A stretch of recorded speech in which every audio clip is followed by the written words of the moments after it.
Di satu tempat tinggi di Tibet, mayat tidak ditanam, tidak juga dibakar, tapi mayat dibiarkan dimakan dengan burung-burung yang sangat besar.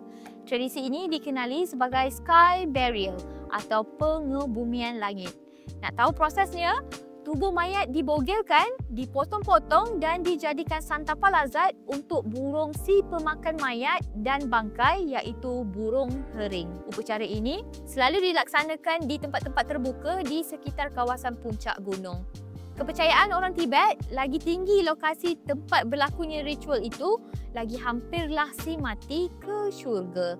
Roh akan cepat bebas dan naik ke langit. Walaupun dikecam teruk pelaksanaan ritual ini, tapi masyarakat Tibet masih lagi meneruskan tradisi ini. Upacara ini berlaku secara terbuka dan sesiapa pun boleh tengok, tapi tidak semua yang kuat untuk tengok. Tapi bagi mereka, bila dah mati, tubuh pun dah tak ada makna lagi.